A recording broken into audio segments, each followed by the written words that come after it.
আল্লাহ যা ইচ্ছা তাই সৃষ্টি করতে পারে। যেমন পিতা ছাড়া ঈসা আলাইহিস সালাতু ওয়াস সালামকে সৃষ্টি করেছে, পিতা এবং মাতা ছাড়া আদম আলাইহিস সালাতু ওয়াস সালামকে সৃষ্টি করেছে। ইয়াখলুকু মা ইয়াশা, যা ইচ্ছা তাই সৃষ্টি করতে পারে। ইয়াহাবু লিমান ইয়াশাউ ইনাসাও ওয়া ইয়াহাবু লিমান ইয়াশাউ যুকুর, আল্লাহ যাকে ইচ্ছা তাকে কন্যা সন্তান দান করেন, যাকে ইচ্ছা তাকে পুরুষ সন্তান দান করেন। শেষ। এই দুটেই লিঙ্গ আল্লাহ নির্ধারণ করে দিয়েছে মানুষের জন্য, যে আল্লাহ সুবহানাহু ওয়া তাআলা যাকে চান কন্যা সন্তান দান করেন, যাকে চান পুরুষ সন্তান দান করেন। এর বাইরে ইসলামের তৃতীয় লিঙ্গের কোনো অস্তিত্ব নাই। তাহলে আপনি বলবেন হিজড়াদের কি হবে? যেহেতু ইসলাম বেসিক মূলনীতি ঠিক করে দিয়েছে যে লিঙ্গ মাত্র দুটি, হয় পুরুষ না হয় নারী, তাহলে হিজড়াদের ক্ষেত্রেও আপনি বায়োলজিক্যাল টেস্ট বলেন, তাদের শরীরের আকার আকৃতি বলেন, দেখে তারা নিজেরাও বুঝতে পারে, সমাজের মানুষও সিদ্ধান্ত নিতে পারে, ডাক্তারও সার্টিফিকেট দিতে পারে যে তার মধ্যে কোন স্বভাব চরিত্র বেশি আছে, কোন হরমোন বেশি আছে। ইজি। আগের যুগের যখন এরকম মেডিকেল বিজ্ঞান এতটা উন্নত ছিল না, তখন বাহ্যিক আকার আকৃতির পরিবর্তন দেখে আগের যুগের ফোকাহারা সিদ্ধান্ত দিয়েছে। তোমার কি স্বপ্নদোষ হয়? বলে হ্যাঁ স্বপ্নদোষ হয়। তোমার কি ঋতু হয়? তো বলে হয়। স্বাভাবিক যে দুইটা আলামত বাহ্যিক প্রকাশ্যমান, সেটার ভিত্তিতে তারা সিদ্ধান্ত নিয়েছে। আর এখন তো আমাদের কাছে আরো ইজি, যার এরকম শারীরিক সমস্যা রয়েছে তাকে মেডিকেলে নিয়ে যান, বায়োলজিক্যাল টেস্ট করেন, পুরুষ হরমোন বেশি আছে না নারী হরমোন বেশি আছে, শেষ। যদি পুরুষ হরমোন বেশি থাকে সে পুরুষ হিসেবে গণ্য হবে সমাজে, তার জন্য নারীদের বেশ ধারণ করা হারাম হিসেবে বিবেচিত হবে সমাজে। যার মধ্যে নারী হরমোন আছে তার উপর নারীদের সকল বিধিবিধান আরোপ হবে। তৃতীয় কোন লিঙ্গের সুযোগ ইসলামে রাখাই হয়নি, নাই সুযোগ।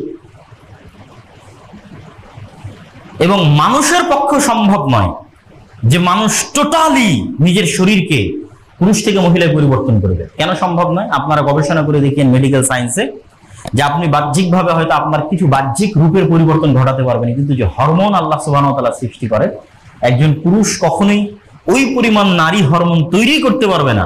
কিয়ামত হয়ে গেল স্বাভাবিক একজন নারী যে পরিমাণ নারী হরমোন তৈরি করে, এবং নারীর পক্ষে সেটি সম্ভব নয় এক্সচেঞ্জ করে এই পর্যায়ে নিয়ে আসা।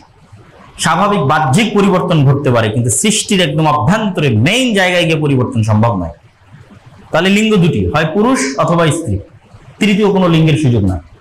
যাদের শারীরিক সমস্যা আছে তারা হয় পুরুষ হিসেবে সমাজে বিবেচিত হবে অথবা নারী হিসেবে সমাজে বিবেচিত হবে, এবং সেই হিসেবে তাদের সকল অধিকার, সেই হিসেবে তাদের সকল যা প্রয়োজন স্বাভাবিক যে অধিকার সেগুলো সব তাদেরকে পূরণ করা হবে। অতএব এখানে লিঙ্গ বৈষম্য বলার কোনো সুযোগই নাই। এটি একটি শয়তানি ফাঁদ। জেন্ডার ডিসক্রিমিনেশন হচ্ছে শয়তানের একটা ফাঁদ। তো আল্লাহ সুবহানাহু ওয়া তাআলা আমাদেরকে এই আলোচনাটি সামনে রেখে মাথায় রেখে বুঝার তৌফিক দান করুক, এবং আমরা চলমান সরকারের কাছে এই বক্তব্যের জুমার খুতবার এই জায়গা থেকে উদাত্ত আহ্বান জানাতে চাই, যেই ছাত্র জনতার রক্তের উপর এই সরকার প্রতিষ্ঠিত হয়েছে, এরকম অসংখ্য আহত নিহত পরিবারদের সাথে আমাদের যোগাযোগ আছে। তাদের সবাই ইসলামিক ব্যাকগ্রাউন্ড থেকে উঠে আসা, ইসলামিক মাইন্ডেড পরিবার থেকে উঠে আসা। দরকার হয় এর উপর চাইলে যে কেউ ডকুমেন্টারিও তৈরি করতে পারে আহত এবং নিহতদের পরিবারের উপর। তাহলে তাদের চাওয়া পাওয়াকে উপেক্ষা করে তাদের রক্তের উপর একটা রাষ্ট্র প্রতিষ্ঠিত হবে, আবার সেই রাষ্ট্রের বাইরে থেকে ইম্পোর্টেড আমদানি করে আমাদের শিক্ষা এবং আমাদের সংস্কৃতি বিরোধী কিছু চাপিয়ে দেওয়া হবে। এটি কখনোই হতে দেওয়া হবে না, এবং এটি কখনোই বাস্তবায়ন করা কারোর জন্য উচিত হবে না। তো আমরা উদাত্ত আহ্বান জানাবো যে অবশ্যই শিক্ষা সংস্কার কমিটিতে একজন আলেমকে অন্তর্ভুক্ত করা, এবং শিক্ষা সংস্কার কমিটিতে যারা চিহ্নিত ইসলাম বিদ্বেষী আছে অথবা যারা চিহ্নিত সমকামিতার সাপোর্টার আছে তাদেরকে অবশ্যই শিক্ষা সংস্কার কমিটি থেকে বাদ দিতে হবে।